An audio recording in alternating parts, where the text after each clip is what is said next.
हम player admission test में हैं और जज पूरी तरह थक चुके हैं। पूरे दिन उम्मीदवार आते रहे लेकिन एक भी पास नहीं हुआ। तभी एप्लीकेंट नंबर 75 अंदर आता है और एक एग्जामिनर का दिमाग घूम जाता है क्योंकि ये बंदा बिगिनर एग्जाम में ग्लेव, बो, पूरा क्विवर, थ्रोइंग नाइव्स, डैगर और स्वॉर्ड लेकर आया है। जज उससे पूछता है कि क्या वो तैयार है और विशाल खाली अरीना के बीच खड़ी उसकी छोटी सी परछाई बस इंतजार कर रही है। वो बिना एक शब्द बोले सिर हिला देता है। टेस्ट शुरू होता है और उसके चारों तरफ 20 गॉब्लिन्स प्रकट हो जाते हैं। वो उन्हें शांति से गिनता है और सोचता है कि पास से देखने पर ये काफी असली लगते हैं। फिर मुस्कुराकर कहता है, चाहे ये असली गॉब्लिन्स की कितनी भी अच्छी नकल कर ले, ये कुछ नहीं है। गॉब्लिन्स हर दिशा से चीखते हुए उसकी तरफ दौड़ पड़ते हैं। स्पीयर का एक घुमाव और पहली लहर हवा में ही टुकड़े टुकड़े हो जाती है। गॉब्लिन्स नीले क्यूब्स में फट जाते हैं इससे पहले कि उन्हें समझ आए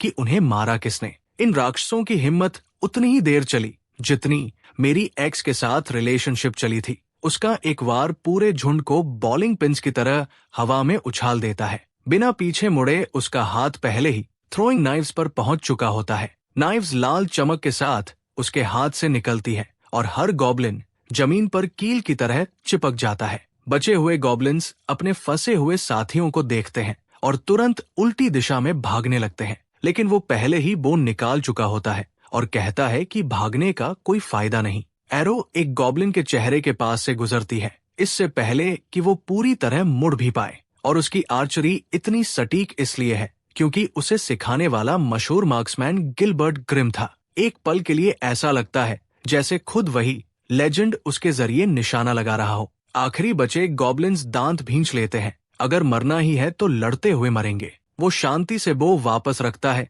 और अपनी स्वॉर्ड निकालता है। ब्लेड जमीन पर घिसटती है और पीछे चिंगारियां छोड़ती जाती है। वे उसे चारों तरफ से घेर लेते हैं और एक साथ उस पर झपट पड़ते हैं। बिल्कुल वही जिसका वो इंतजार कर रहा था। उसकी पकड़ हैंडल पर और मजबूत हो जाती है एक बार, और उसके आसपास की हर चीज हवा में ही काट दी जाती है। फिर वो अचानक रुक जाता है और समझता है कि शायद रुकी एग्जाम के लिए उसने कुछ ज्यादा ही कर दिया। एड्रेनालाइन उतरने लगता है और उसके पैर कांपने लगते हैं। वो सोचता है कि उसे सच में इस शरीर को फिर से मजबूत बनाना होगा। ऊपर बैठे जज सिर्फ फुसफुसा पाते हैं, कमाल है। एग्जामिनर अपना कप नीचे रखता है और कहता है कि वे नतीजे पर पहुंच चुके हैं। एप्लीकेंट नंबर 75 सीओ जुनहो पास हो गया है। पूरा कमरा अभी भी समझने की कोशिश कर रहा है कि उसने क्या देखा, और हर जज के मन में एक ही सवाल है, ये आदमी आखिर है कौन? इसका जवाब देने के लिए हमें ठीक 25 साल पीछे जाना होगा। मानवता का आखिरी डंजियन, और उसके अंत में खड़ी है फ्रोस्ट क्वीन, वो राक्षस जिसने सिर्फ एक चुटकी बजाकर पैसिफिक ओशन को जमा दिया था। वो उसके चेहरे पर हंसते हुए पूछती है कि यहाँ तक पहुंचकर कैसा लग रहा है। अपनी पूरी टीम को मरने के लिए पीछे छोड़ने के बाद वो उससे कहती है कि उसे इस दुनिया की कोई समझ नहीं है, लेकिन वो उसे बीच में ही रोक देता है और कहता है कि उसके पास बेकार की बातों के लिए समय नहीं है। वो शुद्ध बर्फ से बनी एक विशाल ब्लेड तैयार करती है और जवाब में वो बस इतना कहता है, मैं तुम्हें मार दूंगा और इस दुस्वप्न का अंत कर दूंगा। दोनों हवा में टकराते हैं और गोकू जैसी रफ्तार से वारों का आदान प्रदान करते हैं। वो अपने हाथ में आइस मैजिक इकट्ठा करती है और पॉइंट ब्लैंक हमला करती है। वो बाल बाल बच जाता है। फिर आखिरी टक्कर में एक काली चमक नीली खामोशी को चीर देती है। फ्रोस्ट क्वीन घुटनों पर है और वो उसके पीछे खड़ा है। वो कहती है कि मजा आया। वो कहता है कि वो ऐसा नहीं कह सकता। वो उसे खत्म करने के लिए आगे बढ़ता है, लेकिन जैसे ही उसका शरीर चमकने लगता है, उसका अपना शरीर जमने लगता है। बर्फ उसकी बाहों, गर्दन और चेहरे पर चढ़ने लगती है। एक संदेश आता है कि वो फ्रोस्ट क्वीन का कोर एब्जॉर्ब कर रहा है और पूरी तरह एब्जॉर्ब होने तक हाइबरनेशन में रहेगा। अगले 25 सालों तक यही आखिरी चीज है जो वो देखता है। अब इस लड़ाई से 76 घंटे पहले 5 हीरोज उस डंजन के सामने खड़े हैं और एक समस्या है। उन सीढ़ियों पर सिर्फ एक व्यक्ति जा सकता है। बड़ा सा टैटू वाला आदमी बर्फ की दीवार पर मुक्के मार रहा है और गुस्से में कह रहा है कि एक व्यक्ति चुनना बाकी सबको मरने के लिए छोड़ने जैसा है। काउबॉय अपनी टोपी झुकाता है और मानता है कि वे नुकसान में हैं, लेकिन सब पहले से जानते हैं कि किसे जाना होगा।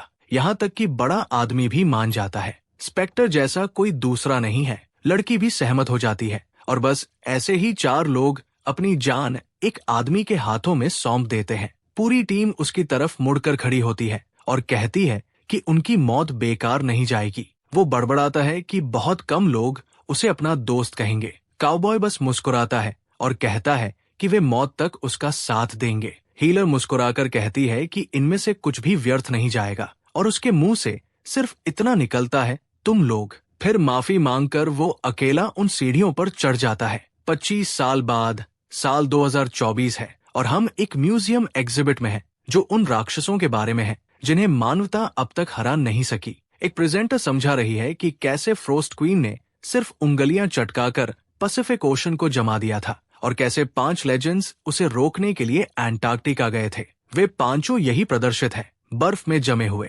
मानवता के 5 हीरोज। तभी एक नर्डी लड़का चीखने लगता है और एग्जिबिट की तरफ इशारा करता है। बर्फ की मूर्ति अभी अभी हिली है। प्रेजेंटर हंसकर बात टाल देती है और समझाती है कि इस चेंबर का तापमान 24 घंटे नियंत्रित रहता है। उन मूर्तियों के साथ कुछ भी होना असंभव है। तभी उसे अपने पीछे दरार पड़ने की आवाज सुनाई देती है। बर्फ फट जाती है और उसके टुकड़ों के बीच से एक आदमी बाहर निकलता है। वो घुटनों के बल गिर जाता है, कांपते हुए। तभी एक संदेश आता है कि एब्जॉर्प्शन आखिरकार 100% तक पहुंच गया है। 25 साल बाद उसके मुंह से सिर्फ एक ही शब्द निकलता है, ठंड। और फिर एक नया नोटिफिकेशन आता है, x rank skill acquired, frost. कुछ ही घंटों में ये खबर पूरी दुनिया में विस्फोट की तरह फैल जाती है। लेजेंड जाग चुका है। स्पेक्टर 25 साल की क्रायोजेनिक स्लीप के बाद वापस आ गया है। उधर खुद वो लेजेंड अस्पताल के बिस्तर पर बैठा हेडलाइंस स्क्रॉल कर रहा है, जैसे कोई दादाजी अभी अभी इंटरनेट चलाना सीख गए हों।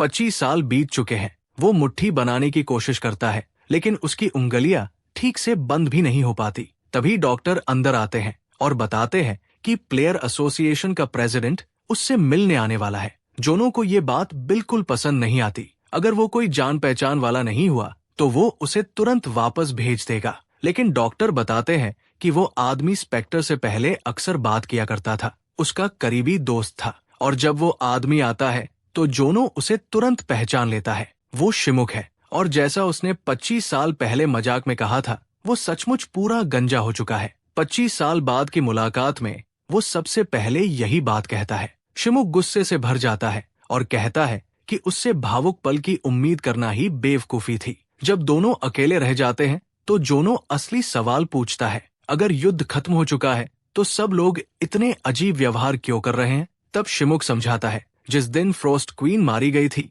पूरी दुनिया ने करीब 1 मिनट तक जश्न मनाया था। फिर एक नया संदेश आया। पैसिफिक ओशन में एक डायमेंशनल एलिवेटर प्रकट हुआ और उसका दूसरा फ्लोर खुल गया। कुल 10 फ्लोर्स है। तुम्हारी टीम को पहला फ्लोर साफ करने में 5 साल लगे थे, इसलिए 25 साल बाद इंसानों को कम से कम फ्लोर 7 तक पहुंच जाना चाहिए था, है ना? शिमुक ये बात कहते हुए भी हिचकिचाता है। 25 साल में मानवता सिर्फ एक फ्लोर साफ कर पाई। ये सुनकर जोनो लगभग गिर ही पड़ता है। 25 साल, सिर्फ एक फ्लोर। लेकिन इसकी वजह भी है। तीसरा फ्लोर लावा के विशाल समुद्र से भरा हुआ है, और उसे ठंडा करने का एकमात्र तरीका एक ऑल्टर है, जिसे फ्रोस्ट क्वीन के कोर की जरूरत है। लोगों ने दशकों तक उसके नेस्ट में खोज की, लेकिन कोर कभी नहीं मिला। जोनो अचानक चुप हो जाता है, क्योंकि उसे अच्छी तरह पता है कि वो कोर कहाँ है। उसने उसे एब्जॉर्ब कर लिया था। वो अभी इसी समय उसके अंदर मौजूद है, इसलिए वो बिना कुछ जताए उन्हें ऐसी गलती के लिए माफ कर देता है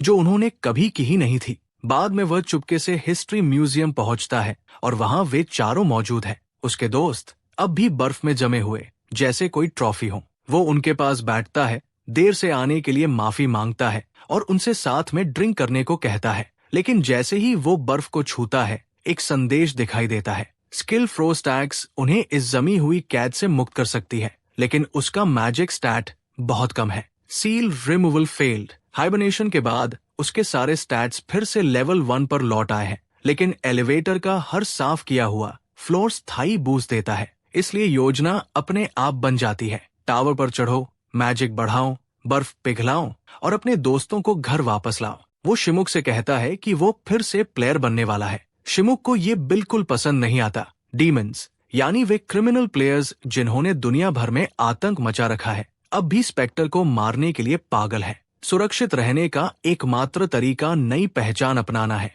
ठीक है, लेकिन एक समस्या है। आजकल लाइसेंस पाने का एक ही तरीका है, पब्लिक एडमिशन टेस्ट पास करना। और अब हम फिर उसी एग्जाम में वापस आ गए हैं, जहां एक लेवल 1 रूकी दुनिया के लगभग हर हथियार के साथ अंदर आया था। अब तुम्हें ठीक ठीक समझ आ गया होगा कि जजेस आखिर देख क्या रहे थे और समझ क्यों नहीं पा रहे थे। वे किसी बिगिनर का मूल्यांकन नहीं कर रहे थे, वे इतिहास के सबसे महान प्लेयर का मूल्यांकन कर रहे थे, जो फिर से शून्य से अपनी चढ़ाई शुरू कर रहा था। और वो छोटा सा प्रदर्शन, वो ऐसे शरीर के साथ था जो 2 हफ्ते पहले ठीक से मुट्ठी भी नहीं बना सकता था। शिमोकू समझ जाता है कि उसे एसोसिएशन में भर्ती करना बिल्कुल भी मुश्किल नहीं होगा। शिमोकू कहता है कि शायद वे लोग अपना फैसला कर चुके हैं। वो ये भी कहता है कि उसे एमसी की प्रोफाइल के बारे में झूठ बोलने का थोड़ा बुरा लग रहा है। अब शिमोकू के आसपास मौजूद हर कोई जोनहो को चाहता है। कुछ समय बाद एमसी सीधे शिमोकू के चेहरे पर हंसने लगता है,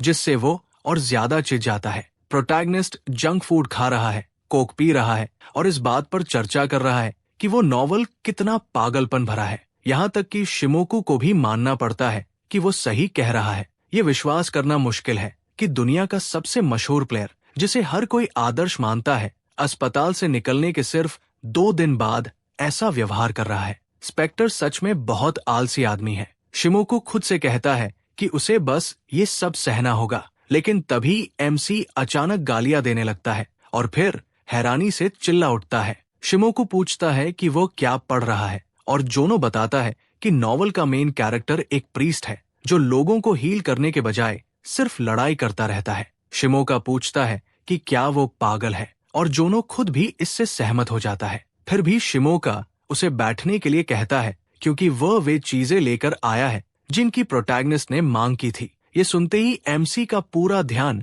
उसकी तरफ चला जाता है, लेकिन शिमियो पूछता है कि उसे इनकम्प्लीट गेट्स की जानकारी क्यों चाहिए। क्या वो सच में अपने मौजूदा लेवल पर उनमें घुसने की योजना बना रहा है?